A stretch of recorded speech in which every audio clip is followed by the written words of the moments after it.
Welcome back to the Synthetic Lens. Today we're talking about robotics, but not as a highlight reel of backflips, box lifts, and awkward humanoid hand waves. The more interesting story is that robots are starting to look less like isolated machines and more like a stack.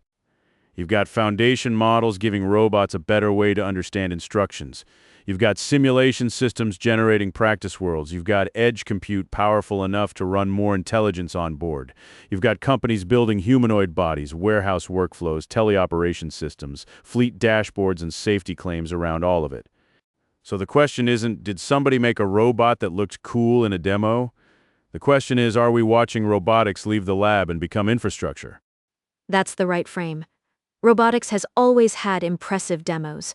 The hard part is repeatability.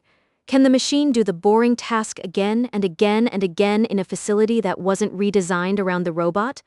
Can it recover when a box is crooked, a pallet is damaged, a human walks through the work area, or the lighting changes? And can the economics survive contact with reality? Because a robot that can do one impressive thing for 10 minutes isn't a product. A robot that can raise throughput, reduce injuries, integrate with warehouse systems, and justify service contracts might be. I want to add one more test. Can we tell the truth about autonomy? A lot of robotics progress is going to involve teleoperation, remote assistance, scripted workflows, and constrained environments. That's not fake. It's how hard systems mature. But if companies sell remote help as magic autonomy, we're going to misunderstand both the product and the risks. Let's start with the stack, because NVIDIA has been unusually explicit about this. Their robotics story now runs through Isaac GR0T, Cosmos World Models, Newton Physics, Isaac Sim, Isaac Lab, Omniverse NUREC, and Jetson Thor. That's a mouthful, but it tells us where the industry is going. It says the robot is no longer just the body. The body matters, obviously. Motors, batteries, hands, cameras, tactile sensors, cooling, and safety systems are brutal engineering problems, but the body is only one layer. The other layers are simulation, synthetic data, robot learning, onboard compute, and the software that turns a single robot into a fleet. NVIDIA also announced an Isaac GR0T reference humanoid for academic research. The design combines a Unitree H2 Plus body, Sharpa-Wave tactile hands, Jetson AGX Thor compute, and NVIDIA's open robot models and software. That's not a consumer robot. It's a reference design. Which matters. A reference design is a way to standardize research and development. If labs and companies can build on a shared hardware-software baseline, progress gets less fragmented. It also reinforces NVIDIA's role. They don't have to build every robot. They can sell the picks, shovels, simulation tools, and compute stack for the robotics gold rush. That's very much the platform play. In AI, the money didn't only go to app builders. It went to chips, cloud platforms, model providers, data centers, orchestration tools, and enterprise integration. Robotics is more physical and slower, but the platform logic is familiar. Whoever owns simulation, training data, edge compute, and deployment tooling can sit underneath many robot brands. The simulation piece is especially important for safety. You don't want a robot learning every failure mode in a hospital hallway or a busy loading dock. Simulation lets you rehearse edge cases, but it also creates a governance question. How good was the simulation? What did it exclude? And who is responsible when a policy trained in synthetic worlds behaves badly in the real one? That's the stack side. Now let's talk bodies. Boston Dynamics has Atlas, and the current positioning is very different from the old viral robot era. Atlas is being framed as an industrial humanoid for material handling, with workflow integrations, barcode scanning, fleet learning, autonomous charging, and enterprise deployment language. Atlas is important because Boston Dynamics has credibility in dynamic movement. But what's interesting now isn't just movement, it's the boring enterprise stuff. Barcode scanning, material handling, integration with warehouse and manufacturing systems, fleet metrics, charging. Those are not glamorous, but that's the path from demo to operation. And the published specs are serious. 4-hour battery life, 56 degrees of freedom, a 50-kilogram instant weight capacity, 30 kilograms sustained, and a humanoid form factor aimed at spaces designed for people. That doesn't mean Atlas is suddenly everywhere. It means Boston Dynamics is clearly telling the market, this is not a toy, And it's not only a research platform. Humanoid form is useful, but it also tempts people into bad assumptions. A robot shaped like a person doesn't automatically have human flexibility, judgment, or social understanding. The shape may help it use human spaces and tools, but the intelligence still has to be proven task by task. Agility Robotics is another good example. Their official positioning around Digit is facility floor automation. They describe Digit as a humanoid robot in production deployment, with Arc as the cloud platform that runs it. The language is all about setup, validation, operational impact, throughput, safety, and ROI. That's where I think robotics gets real first. Warehouses, factories, logistics, and repetitive facility work. Not because those environments are easy, but because they're more measurable. You can define the task. You can measure cycle time. You can redesign a workflow if the economics justify it. You can put guardrails around the robot's operating area. Warehouses are also where the labor economics makes sense. High turnover, injury risk, repetitive lifting, pressure for throughput, and demand spikes. A robot doesn't need to replace every worker to be valuable. It can take a narrow class of tasks that are hard to staff or physically punishing. But that labor story has two sides. Reducing injuries is good. Filling hard-to-staff shifts can be good.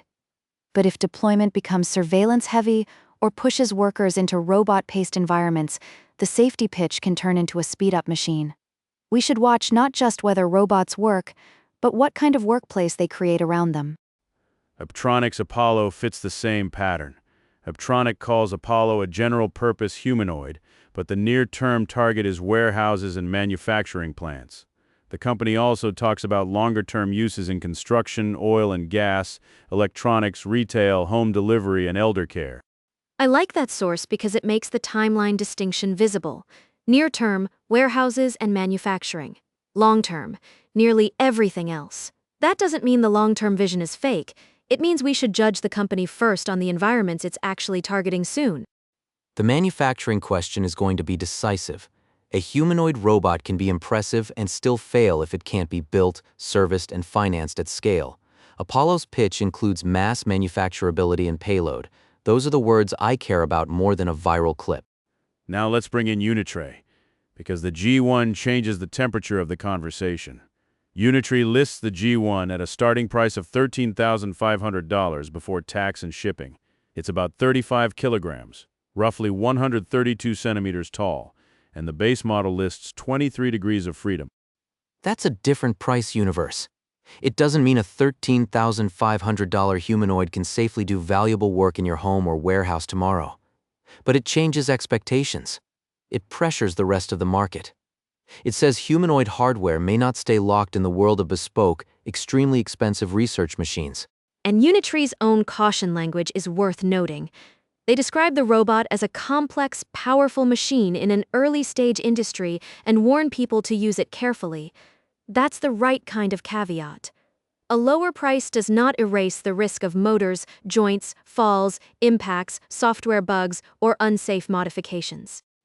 It also raises geopolitical and supply chain questions. If low-cost humanoid bodies become widely available, then the bottleneck may shift to control software, safety certification, insurance, and data. The body becomes more available, but trust becomes harder.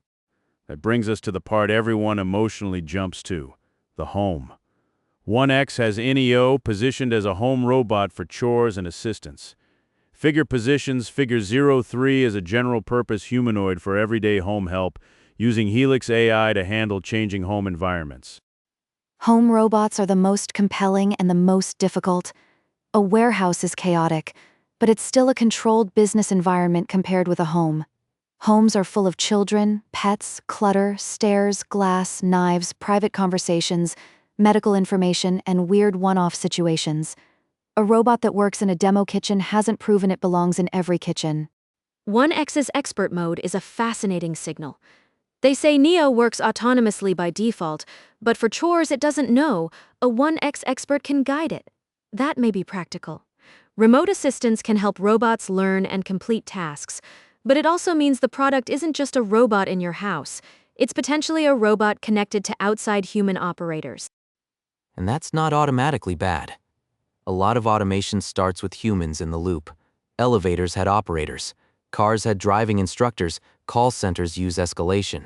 Robotics may need remote help for years. But customers should understand what they're buying. Autonomy, assisted autonomy, teleoperation, or something in between. The privacy bar is much higher at home. If a remote expert can guide a robot, what can they see? What is recorded? How is consent handled for guests, kids, caregivers, or roommates? How is the data used to train future models? Those questions aren't side issues, they're core product questions. Figure is similar in a different way.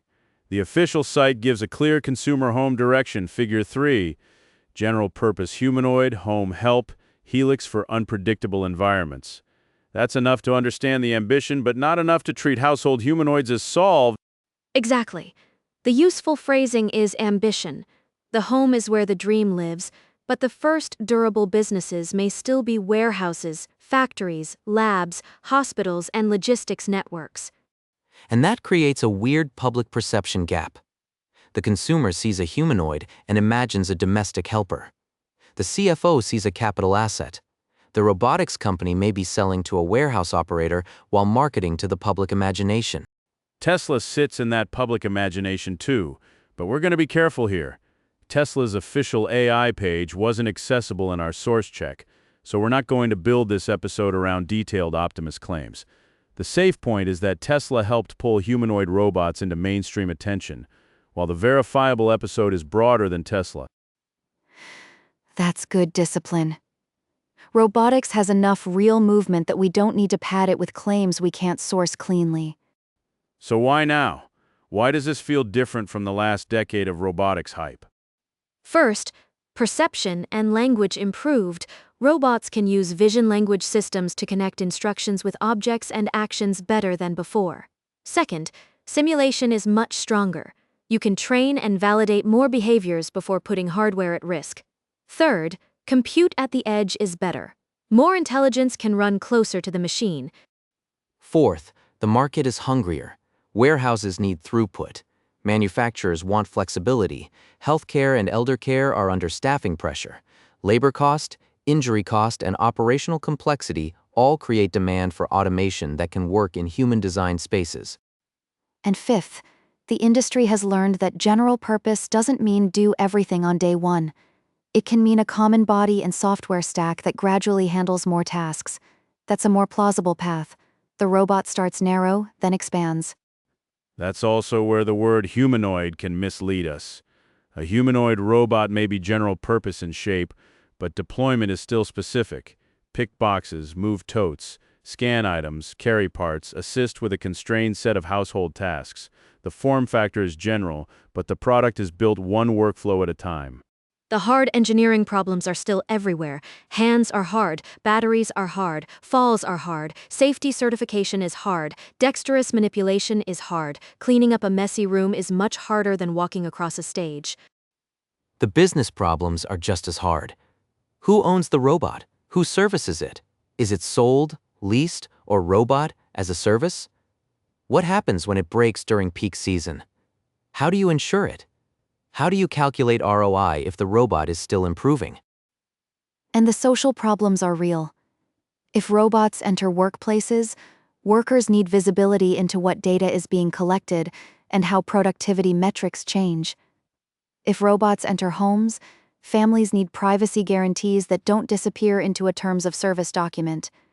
If robots are remotely assisted, we need honesty about who is operating what. Here's where I land. Robotics is leaving the lab, but not in the Hollywood way. The first serious wave won't be a perfect butler in every home. It'll be a collection of bounded deployments, factories, warehouses, logistics hubs, hospitals, research labs, and maybe early home programs with lots of human assistance behind the scenes. And the big unlock isn't one robot. It's the stack. Bodies, sensors, hands, simulation foundation models, world models, onboard compute, fleet orchestration, and integration with real workflows. If those layers keep improving together, robotics can compound. The winners may not be the companies with the flashiest demo. They may be the companies that can build reliable machines, service them cheaply, integrate with customer systems, and prove measurable value. Robotics is going to be judged in uptime, cycle time, injury reduction, and maintenance cost. And in trust.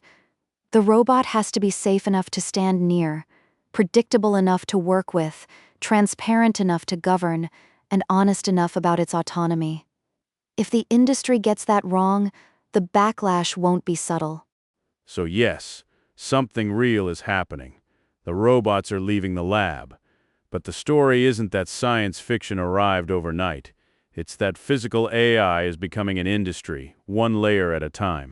And the next time you see a humanoid robot video, the better question isn't, is that real? It's, what stack is behind it? What task is it doing? Who is supervising it? And where would it actually make money? That's the lens. We'll keep watching the bodies, but we'll pay even closer attention to the infrastructure underneath them.